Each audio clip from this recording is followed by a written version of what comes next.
Hello बच्चों, कैसे हो आप सब। आई नो कि इस टाइम पे पढ़ाई करना बहुत मुश्किल हो रहा है क्योंकि पेपर लीक की न्यूज़ के बाद आप सब बहुत डीमोटिवेटेड फील कर रहे होगे और दोबारा स्टडी करते फिर से वही सब थॉट्स माइंड में आ जाती हैं कि फिर से इस बार लीक हो जाएगा तो आप सबके फ्यूचर का क्या होगा। बट फिर भी पढ़ाई तो करनी पड़ेगी और एग्ज़ाम भी देना पड़ेगा। सिस्टम का फेलियर है, सिस्टम उस पर काम कर रहा है, तो हमें तो पढ़ाई करके दोबारा एग्जाम देना पड़ेगा। तो चलो आज हम स्टार्ट करते हैं जर्नल ऑर्गेनिक केमिस्ट्री के प्रीवियस ईयर क्वेश्चन। वैसे तो एक बहुत बेसिक चैप्टर है पर इसमें वो सारी चीज़ें आती है जो बहुत इंपॉर्टेंट है और जिनसे क्वेश्चंस आने के हर बार चांसेस होते हैं। तो चलो इनके प्रीवियस ईयर क्वेश्चन से हम स्टार्ट करते हैं। First question is which of the following has most acidic hydrogen. इसमें से एसिडिक हाइड्रोजन किसका होगा? तो your answer is option number C. Option number C के पास 2 कार्बोनिल कार्बन्स है। कार्बोनिल कार्बन्स इलेक्ट्रॉन्स को विड्रॉ करते हैं अपनी तरफ और हाइड्रोजन को एसिडिक बना देते हैं। बाकी सब में एक ही कार्बोनिल है, सिर्फ ऑप्शन नंबर सी में 2 कार्बोनिल हैं, तो this is the most acidic. Moving to the next question, second question है correct order of acidic strength. Acidic strength के ऑर्डर में आप इसको अरेंज करना है। इन ऑप्शंस में ऑप्शन नंबर बी करेक्ट है क्योंकि उसमें प्रेजेंट है CCl3।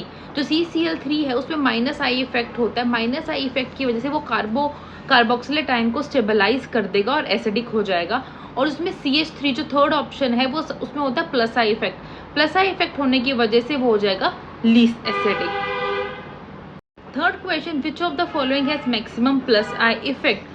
Plus I effect alkyl group के हिसाब से बढ़ता है। अगर टर्शरी 3 है तो उसका सबसे ज़्यादा प्लस आई इफेक्ट, फिर सेकेंडरी का उससे कम और टर्शरी का प्राइमरी का सबसे कम होता है। तो इन चारों ऑप्शन में अगर आप ऑप्शन नंबर डी देखो उसमें CCH3 तो इसमें 3 ब्रांचेस में 3 लगे हुए हैं तो वो हो गया टर्शरी लगा हुआ है, टर्शरी ग्रुप है तो वो सबसे ज़्यादा उसका प्लस आई इफेक्ट हो गया। अब बात करते हैं फोर्थ क्वेश्चन की, which of the following molecules is most stable due to resonance. अब जब भी बेंजीन दिख जाए तो बेंजीन सबसे ज्यादा रेजोनेंस करता है, सबसे ज्यादा स्टेबलाइज स्ट्रक्चर, क्योंकि उसमें डीलोकलाइजेशन होता है 6 पाई इलेक्ट्रॉन्स का ओवर द रिंग। और इसके स्ट्रक्चर्स आप सब पढ़ चुके होंगे कि कैसे स्टेबलाइजेशन करता है। तो most stable structure is benzene, option number B. Fifth question की तरफ बढ़ते हैं, which of the following have a correct IUPAC name. तो जब भी आप IUPAC नेम देखते हो आपको सबसे पहले लॉन्गेस्ट चेन चाहिए, आपकी चेन लॉन्गेस्ट होनी चाहिए, उसके बाद आप ब्रांचेस डिसाइड करते हो। तो इस ऑप्शंस में सबसे लॉन्गेस्ट चेन है पेंटेन की 3 मिथाइल पेंटेन। पेंटेन 5 रिंग होता तो ब्यूटेन तो हो नहीं सकता, पेंटेन लेना पड़ेगा। सेकेंडली हमें मिथाइल की पोजीशन 3rd रखनी पड़ेगी क्योंकि वहीं से वो पेंटेन की फॉर्म में अरेंज हो पाएंगे। I hope you will get it right. Next question की तरफ मूव करते, अरेंज द फॉलोइंग मॉलिक्यूल्स। तो इसमें जो है सबसे ज़्यादा होगा एनेलीन, क्योंकि एनेलीन के ऊपर होता है NH2 इलेक्ट्रॉन्स को डोनेट करता है। इलेक्ट्रॉन्स को डोनेट करते ही रिंग स्टेबलाइज हो जाएगी। उसके बाद आता है फिनोल, OH होता है वो ना लेता है ना देता है। उसके बाद अगला आता है हमारे पास NO2 की जो कैपेसिटी होती है वो तो विड्रॉ ही कर लेता है। तो इसमें आपका ऑर्डर क्या हुआ, एनेलीन, फिनॉल और नाइट्रोबेंजीन। हम अपने 7th क्वेश्चन की तरफ बढ़ते हैं। अवर 7th question is which कार्बोकटाइन is most stable. Tertiary कार्बोकटाइन, ये तो हमें बहुत अच्छे से माइंड में प्रिपेयर्ड है कि टर्शरी कार्बोकटाइन सबसे ज़्यादा स्टेबल होता है, tertiary then secondary primary then methyl. 8th question की बात करते हैं, number of alpha hydrogen available for hyperconjugation. अगर आप इस स्ट्रक्चर को देखते हो तो जो डबल बॉन्ड वाले 2 कार्बन होते हैं उनका नहीं गिनते, जो डबल बॉन्ड के साथ वाला होता है उसको हम अल्फा बोलते हैं और उसके बाद जितने हाइड्रोजन्स प्रेजेंट होते हैं these are your alpha hydrogens. तो इसमें डबल बॉन्ड के साथ वाले के CH3 मतलब 3 हाइड्रोजन्स अवेलेबल हैं for hyper conjugation. 9th question, which of the following is not a electrophile. अगर आप इन क्वेश्चंस में, इन ऑप्शंस में ध्यान से देखो तो आपके पास जो NH3 है, NH3 के पास होते हैं लॉन पेयर्स। लॉन पेयर होने की वजह से वो इलेक्ट्रॉन्स को डोनेट कर सकता है, तो वो इलेक्ट्रॉन्स को डोनेट करता है, तो वो इलेक्ट्रॉन को डोनेट करके वो बनता है न्यूक्लियोफाइल। इलेक्ट्रोफाइल नहीं, वो एक न्यूक्लियोफाइल है, वो इलेक्ट्रॉन रिच है तो वो इलेक्ट्रॉन डोनेट कर सकता है, राइट। 10th क्वेश्चन की बात करते हैं, इसमें सबसे स्ट्रॉन्गेस्ट न्यूक्लियोफाइल कौन सा है।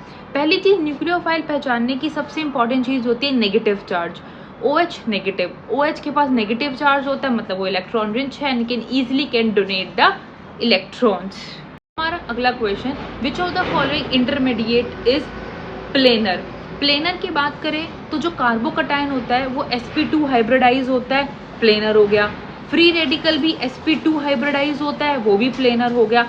लेकिन जो कार्ब अनायन होता है वो sp3 हाइब्रिडाइज होता है, उसकी शेप पिरामिडल होती है और उसके पास क्या होता है, लॉन पेयर। तो हमारा option number D both A and C is your correct option.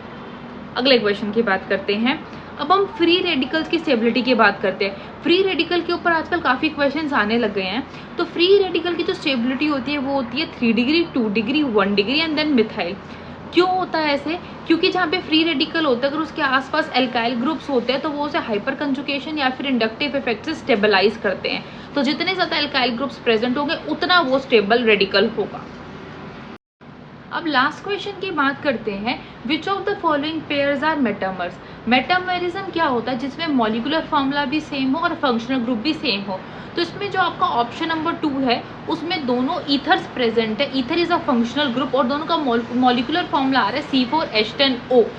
अगर आप इनको काउंट करो तो, बट इनके एल्काइल ग्रुप्स डिफरेंट है। तो मेन हमें क्या चाहिए कि मॉलिकुलर फॉर्मूला सेम होना चाहिए और फंक्शनल ग्रुप सेम होना चाहिए, वो इन दोनों का सेम है। This all for GOC। I hope आपको ये क्वेश्चन काफ़ी अच्छे से क्लियर होंगे। तो आप ट्राई करो कि आप ज़्यादा से ज़्यादा क्वेश्चंस को अटेम्प्ट करो, PYQs को, और अपनी तैयारी अच्छे से करो। All the very best to everyone.